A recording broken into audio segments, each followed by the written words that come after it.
Good afternoon, everyone. This is I can't even think what my name is. Constitutional Attorney Catherine Henry. Still traveling back, most of the way back though, from the Hersey area where we went to the Blessing of the Guns at, was it Fowler? Fowler, what's it called? Gun range. Gun range? That doesn't sound right. Anyway, great opportunity. We really appreciated being joined by members of the Michigan Home Guard and some other individuals who loved fighting for our freedom. At any rate, 2 days ago, I went on and did a Facebook Live, and it was a semi-quick update. While I was on there, you guys were bombarding me with questions, and they were coming in so hot I couldn't even... Oh, we were going the wrong direction, babe. Right? Oh, never mind. You got it. Never mind. I forgot where we're going. Sorry. So I... the questions were coming in so quick I couldn't even scroll down fast enough to be able to read them all, because on my phone it only shows me like the 3 most recent comments or questions. So I had asked you guys as viewers if somebody wanted to email me the questions from the comment thread. I would go ahead and answer those within 48 hours, and I did have 2 people that sent me questions. So I'm reading from one of those, the emails from one of those 2 individuals. So the first question, some of these I did answer, but the fact that a couple people thought they weren't answered, I'm just going to go ahead and answer them again because I want to make sure you guys have that information. So I assume you'll order me my usual. Okay. And so number 1, is the legislature's case scheduled? No, the legislature's case is not scheduled. The legislature, where that case is at, is August 21st was the deadline for the Michigan Court of Appeals to issue their decision. Ooh, can you park me in the sun this way? Thanks, babe. Sure. So the August 21st was the date that the legislature, the date that the Court of Appeals had to issue the decision in the legislature's lawsuit against the governor. They did that, and they did that about 10:30 in the morning on August 21st. And then it was about a week later that Michael Williams, who's the attorney for the legislature, filed the appeal with the Michigan Supreme Court. So basically what that is he's saying that it's an application for leave to appeal, because it's not the kind, they're very rare types of appeals where you're guaranteed the right to have the Supreme Court hear your case. So he's asking for permission. He's asking for the Supreme Court to take the case. And so that's what he did back in late May, early June, when the when the Supreme Court said, nah, we're going to make the case be heard by the Michigan Court of Appeals first. And so that was the first case that I had filed a brief with the Michigan Supreme Court on these COVID issues. And my original brief was accepted by that court. Well, every brief that I've been submitting on these issues has been accepted by the Michigan Supreme Court or Michigan Court of Appeals since then. So that is one of the 2 briefs that I actually have to submit very shortly here. Time frame wise, the court rules allow, at the application stage, there's not really a deadline for the amicus parties to submit their briefs, which is what I would be, the attorney for the amicus interests of standing up for the U.S. and Michigan constitutions. But in reality, the reason why I was the only amicus attorney to have a brief submitted the first time this case was heard with the Michigan Supreme Court, now everyone wants to text message me. That's great. not while I was not doing a Facebook Live video, just during the Facebook Live video. Anyway, so the only reason why I was the main reason why I was the only attorney who had an amicus brief accepted in the Michigan Supreme Court the first go round is because I was paying attention, and I knew that just because the court rule said we had, a long time to expect documents to be filed and whatnot, it was going to happen, and it was going to happen then. And lo and behold, I filed my brief on June 2nd, and by June 4th, just about 48 hours later, they had made their decision. So no one else had the opportunity to file on that particular issue at that, time with that court. So anyway, so this week I really do need to have that brief done. But of course, you all know that that the Michigan Supreme Court has requested that the attorneys brief 2 additional questions on the other case, the case where it's the 3 doctors and the 1 patient who sued the governor, the Michigan Attorney General, and the Michigan Director of the Department of Health and Human Services. And so, and because because they recognize the governor is not solely relying on the 1945 statute, but relying on the 1976 and more recently and more importantly on various provisions related to the public health code, the 2 issues they want briefed revolve around public safety and public health. Nothing that is, I'm just going to leave it at that. So I need to get that briefing done and submitted by Wednesday because that's the deadline the Supreme Court has issued for that. So anyway, when once the court essentially feels like they've got enough responses from, in the legislature's lawsuit, they have the legislature's brief, they have the governor's brief. They might wait till they know they have an amicus brief or 2 or whatever. But basically at that point, once they have the parties' briefs and they know that they're ready and the parties are wanting to speed things up and ask for immediate consideration, which I do believe is what Attorney Michael Williams asked for, then the court is probably going to go ahead and issue oral argument on the case. And so at that point, they don't have to, but I'm guessing they will. And they may end up having a decision about whether or not to even take the case, but that's probably going to be blended with the decision on the case overall. It's probably not going to be a decision where they're deciding, yes, we're going to take the case. Okay, now let's have briefing on the actual case itself, and then let's have a whole nother decision about the case itself. Probably going to be a round of oral arguments and a final decision that's going to address whether they're going to take the case, A, and B, what the decision for the whole case is regarding that. So we don't have a date for that, and I don't know when it'll be. I really do expect it'll be done in very short order. Given what's happened, a lot of people are thinking that the Michigan Supreme Court has delayed a lot of things. In several respects, they have not. I mean, I disagree with the fact that they didn't take the case in June, but for the cases when they are taking them and the briefing schedules and the oral argument schedules they're setting up, it's actually much shorter time frames than what the court rules really allow for. I mean, so it's faster than what it ordinarily would be. Okay, question, time frame for an expected order or decision. I guess I kind of just talked about that. It's hard to know what the time frame would be because, in the legislature's lawsuit, it's not even in court yet, so to speak. It's trying to get into court. So there is no time frame yet on that, but I just kind of talked about that. So the time frame for an expected decision or order on the case that was just heard this last Wednesday, like I said, briefing on that, on the 2 additional questions is due this coming Wednesday. I truly believe that within a week of that, we probably will have a decision.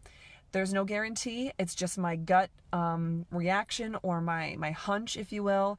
So far, I've been accurate on how things are going and who's going to file what in these courts and how the decisions are going to come out and when they're going to come out.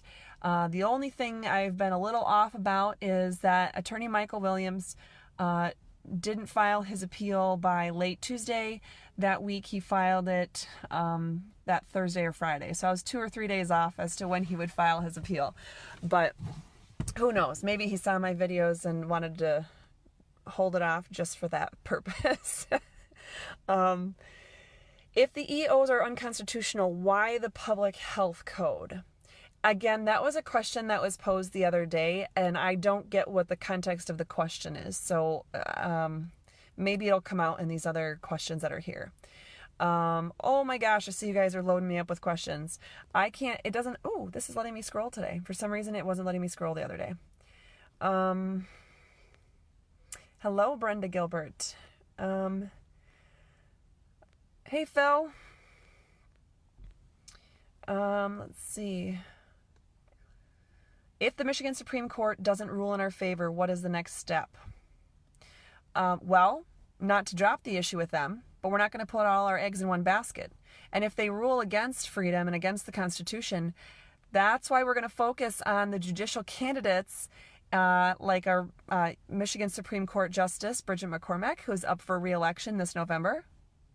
We will be talking about some good, viable candidates who love the Constitution. I will be working with all of you on that and disclosing that on the website and doing Facebook Live videos about that. But I got to get through this next couple of weeks before I can really dig into that and explaining that in detail.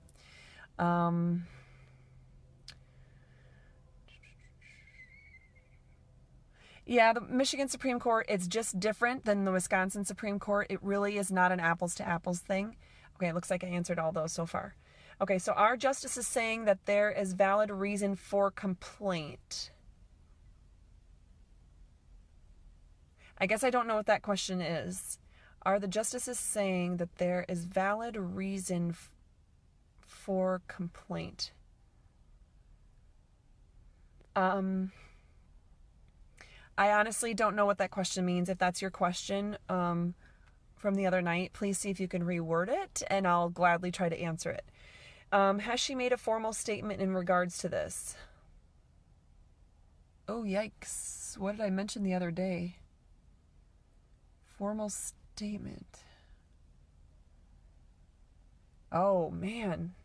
I don't have the context for these questions. If we win, what's next? Okay, so if we win at the Michigan Supreme Court level, what is next? Well, hopefully the order is written in such a way that it makes it obvious that the governor needs to shut up and go home, and not try to trample all over our constitutionally protected freedoms. So in that event, I honestly, it's too much if then. I don't know. There's too many ifs to tell you what the then would be. But it's definitely something that I will be explaining every step along the way. As soon as something happens, I will be, as soon as I have the opportunity to read the order and get on a Facebook Live connection, I will be explaining that to you and what it means in each step. It just depends on how they word the orders, and that's really at that point what happens. I would like to think that any law enforcement official who so far has been confused and trying to enforce these illegal and unconstitutional executive orders, should the Supreme Court come out and say, no, these are unconstitutional and illegal, I would like to think then that any law enforcement official who has been confused in enforcing them will wake up and go, oh, I guess I can't do that anymore. And I'd like to think that that means our media might actually cover the story that they're not enforceable and that the businesses shouldn't be enforcing them. But we'll see.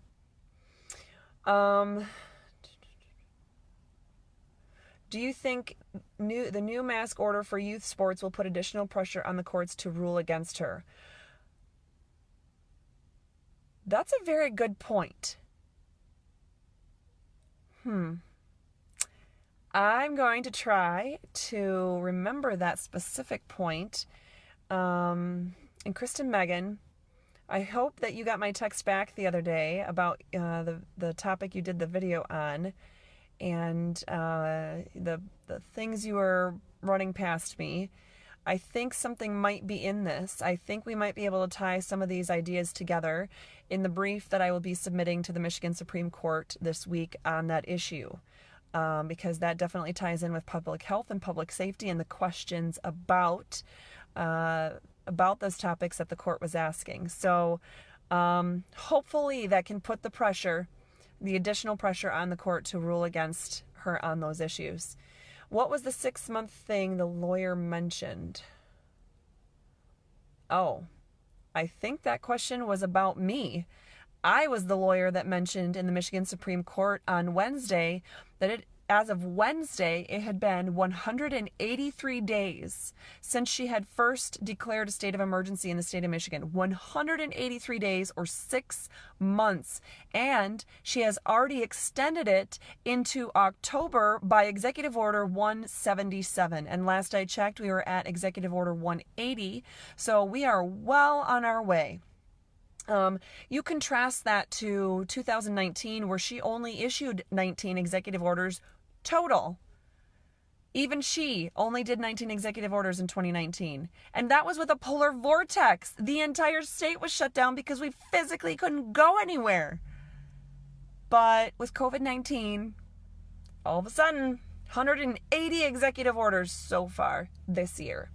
So I was just making that point with the court, because a lot of people have seemed to suggest, or not seemed, have come out and said, I've gotten in arguments in Facebook on it way back in April with people, well, this is just temporary. It doesn't violate your constitutionally protected rights, you idiot. This is just temporary. Well, I don't care if you think it's temporary or not. Our Constitution doesn't allow our government to step all over our constitutionally protected rights for 5 minutes. Let alone for 6 whole months. And that's the precise argument I made at the start of my oral argument in front of the Michigan Supreme Court on Wednesday. What is required to arrest her?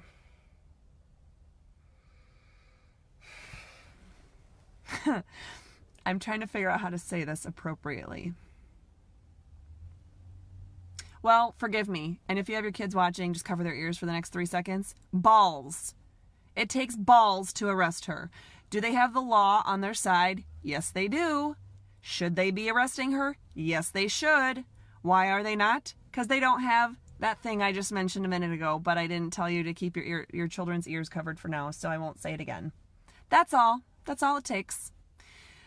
So anyone who wants to arrest her for committing a variety of crimes, including violation of, 18 U.S.C. Section 241. That'd be great. I think I do know a jail that she can be housed in the state of Michigan. So if you need to know that, give me a call. We'll get you hooked up, because I got sheriffs who love the Constitution and want to do their job to enforce it. So, how do you feel the counter responses from the justices, especially? How did you feel with the counter responses from the justices, especially the attorney for the AG? I'm not sure what the question really means, but I love the questions. And quite frankly, I think the only questions, if you really looked at things, the questions that the evil side was getting were because their arguments are crap and they go in circles. When the attorney for the attorney general, I don't know if you caught on to this, but when the attorney for the attorney general literally said, well, because I pointed out there, were over 177 executive orders, and because of that, one of the justices was questioning the attorney for the attorney general's office based on that. And they said something about, well, what do you think about that? And what do you think about that executive order? Whatever the question specifically was. The response from that attorney was, well, I don't know. I'm not able to quite keep up with all of these executive orders. She just keeps issuing so many, I can't possibly keep up. Say what? That was the attorney for the Attorney General's office who said that on record with the Michigan Supreme Court. So I'm glad I decided to raise that point in my oral argument. So I thought it was a good question that was being followed up. If they rule in our favor, does this eliminate the executive orders? The executive orders are eliminated already. They're not a thing legally at all. So we don't have to follow them even now. All that the court will do is tell people, yep, you're right, They're not a thing. You don't have to follow them. That's what they should be telling people. But even if they don't tell us that, do you get your rights from the Michigan Supreme Court or the governor or the attorney general? I don't. I get mine from God. And all of us as Michigan residents are guaranteed that in our Michigan Constitution, right in the preamble. We get our blessings of freedom from Almighty God. So I'm going to rely on that, regardless of the outcome from the Michigan Supreme Court. Obviously, they'll make our job a little easier if they do the right thing. But if not, I'm not just sitting on my laurels and waiting for them to come around on that topic. No, thank you. Are the number of executive orders factored in the Michigan Supreme Court decision? I'll tell you what, I wasn't sure they were listening to me. I was only given 5 minutes, same as the legislature's attorney and the attorney for the Michigan Democratic Caucus. But they used the facts and figures and things that I said within my first 10 or 15 seconds as questions, as the basis for questions for the other attorneys. So I think they were listening, and I think that they are understanding that the number of executive orders does factor in, and it shows how unreasonable she's being, which is what she's claiming the, I believe it is the Emergency Powers of Governor Act of 1945 says that the executive orders have to be reasonable. They're not reasonable if there's so many that even your own counsel can't even be bothered to read them all. Why are the Michigan Supreme Court justices asking about the public health code if the executive orders are unconstitutional to start with? Good question. It's a red herring. It is a distraction. And that is exactly what I was going to mention in my last 30 or 40 seconds had I been given that opportunity, but I just couldn't get it all out in time. So I plan to cover that myself. It doesn't matter what the definitions are of any of those things, because they don't have the right to do that no matter what we call it, no matter what label you slap on it. They don't have the right to make all these executive orders. None of them do. And the legislature doesn't have the right to make them in the format of laws either. It's just an additional problem that it's the governor trying to make them as though they're laws, but that's not what makes them terrible in the first place. What makes them so terrible is that it's trampling all over our individual freedoms. And what the argument has been made by supposedly Christian conservative freedom fighters is that it's totally okay for them to do this because it's equal. There's an equal protection thing here. As long as she's doing this equally to us, it's all okay. No, first of all, she's not doing it equally. But second of all, even if she is, if she orders each of us to kill our firstborn children, that would be an equal thing she could do, but that doesn't make it right. It certainly doesn't make it constitutional. So, children in sports wearing masks would be a health issue, right? Absolutely. And hopefully I can figure out how to utilize the expertise of people that I know, like Kristen Megan, with that OSHA experience and other background to help me. In fact, might even talk to expert immunologist and epidemiologist, Dr. Martin Dubrovic, on this particular issue. Guesstimate how long before Michigan Supreme Court issues the ruling. I guess I already answered that. Maybe do a live video where you just answer questions. That's what I'm doing. So good. I'm rolling right through these. Why can't we fight to remove this governor? Oh, we can fight. But removing the governor, no matter how you do it, whether it's recall, whether it's impeachment, any of those things other than the next election, if you do it before the next election, you just get the you get the lieutenant governor, Gilchrist. He's no better.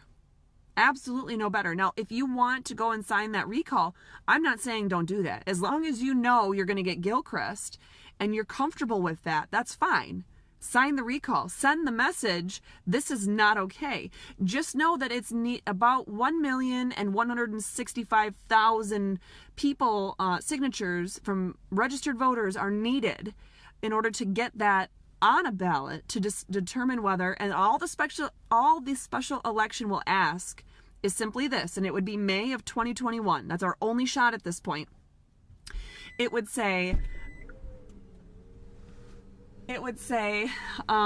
should Gretchen Whitmer be recalled from the office of governor? Yes or no? That's it. And if enough people, a simple majority, say yes, then she is removed from office. And as soon as those election results are certified, then the lieutenant governor takes the rest of the, I can't even think of how you would word that. He finishes her term of office. So, do judges know if they agree with her, she can do this her entire term? Well, that's what was disgusting about the Court of Claims judge. Remember, the original trial court judge who had the hearing back in May. And she was asking some really great questions of the governor's attorney in that case. And it was a different attorney than than the attorney we saw at the Michigan Supreme Court. And anyway, the questions were basically going to that point, like, so the governor just thinks she can keep doing this until she says she's done, so it could just go on for all eternity. And in fact, the judge in that case pointed out in her line of questioning, so wait, so if the governor can do this and exercise these powers, then so couldn't she just say there's such an emergency, so we would have to extend the election dates and then push things out so she could just keep being the governor? Anyway, good points that were made, and yet she ruled in favor of the governor in the end. Who knows? Who understands that? Will she be punished or sanctioned? I'm not going to rest until our Michigan governor gets punished appropriately. There are definitely remedies under our law to punish her. We just need enough people willing to stand up and do what's right to make a change here. And sometimes if the elected officials are not willing to do it, then it means you pestering them and bothering them, emailing, calling, texting, showing up in person, writing them letters, and demanding them to do the right thing and uphold their oath of office, which includes holding her accountable when she does not uphold her oath of office. So every single person has the power to do that. Don't think that just because you're sitting at home and you're, mostly a Facebook watcher or even a Facebook warrior. Maybe you're typically out there making a lot of posts or videos or spreading the word.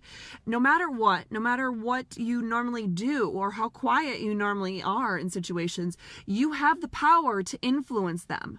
They're listening, even though they're trying really hard not to listen. They've got those, whatever. They've got their ears closed to this, right? Doesn't matter. Our voices are continuous and our voices are strong. So all you need to do is keep talking, even if you think they're not listening to you.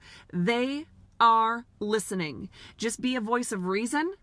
Be a voice of logic. Be a voice of the law and the Constitution. And don't waver from that, and don't stoop to their level with all that they're doing. And they will listen.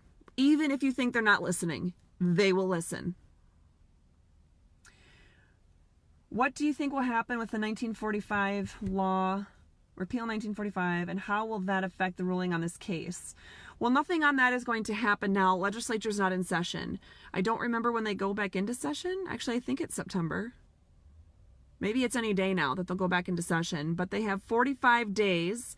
Once it's turned in, they'll have 45 days to decide if they're going to vote in favor of the 1945 repeal. And if they get enough signatures to do that, then it becomes a law where the 1945 law is taken away. It's repealed.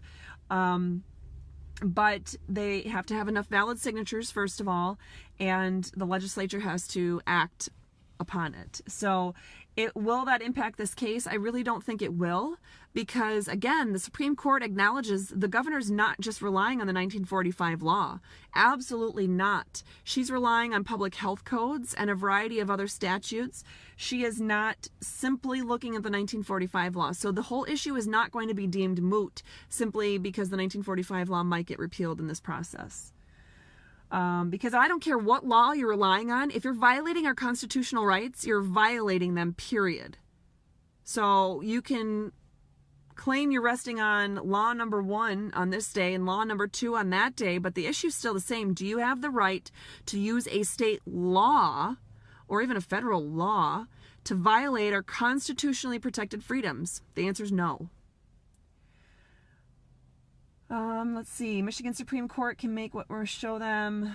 Can the Michigan Supreme Court make Whitmer show them where she is getting the COVID-19 numbers and data? Yes, legally, and legally the legislature has already issued subpoenas, and as far as I understand, they have not received any answers from her on those subpoenas because the numbers they were given from the hospital so far were conflicting, and that's why they issued the subpoenas back in April or May. So, oh my gosh.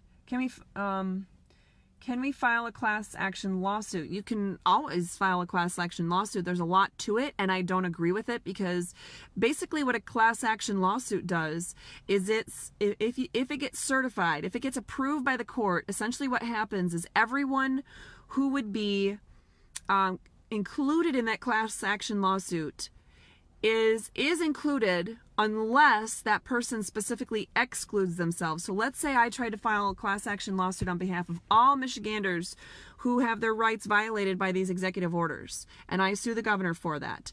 Every single Michigander would be included if that class was certified. Every single Michigander is included in part of that and cannot sue her on their own unless they purposely exclude themselves from that lawsuit. I don't like to bind the rights of other individuals, even if in general they would like me to speak for them. I don't like to do that. I think that's highly inappropriate. I am not a fan of class action lawsuits. If I was going to file a lawsuit, it would be with a bunch of named plaintiffs, with maybe some individual named plaintiffs that are the main named plaintiffs, if you will, but then a bunch of other people, anybody who wants to sign on who would be an appropriate party for that particular case. But I won't do a class action lawsuit and speak on behalf of people who are not consenting to have their rights being scooped up and dealt with in such a way.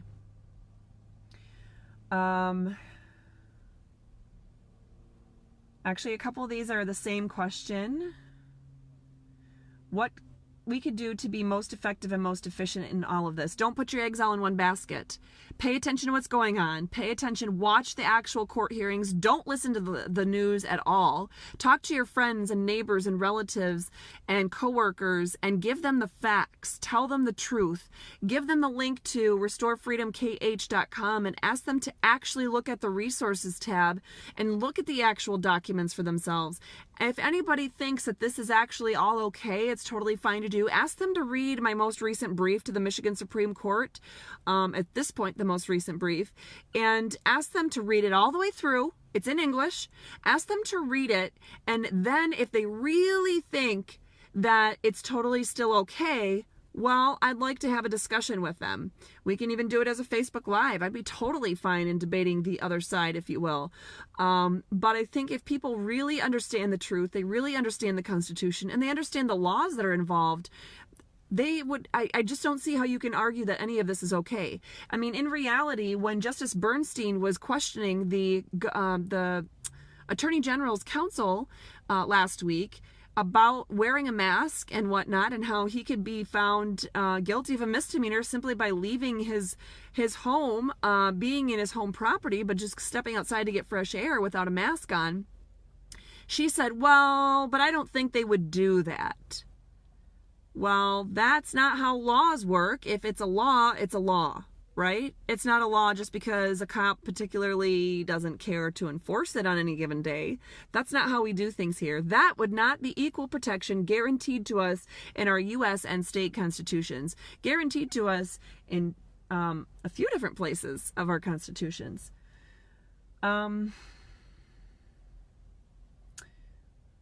Voter guide, like I said, it will be coming. I just don't have that now.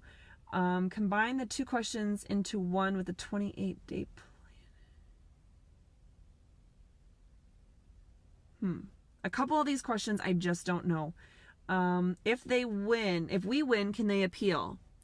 I don't know what they would appeal, because the only thing that would be moving it outside of the Michigan Supreme Court would be if it was removed to the U.S. Supreme Court, and the U.S. Supreme Court generally doesn't rule on state constitutional provisions. It would be only ruling on or interpreting U.S. constitutional provisions, which largely have not been litigated or raised by any of these parties or attorneys.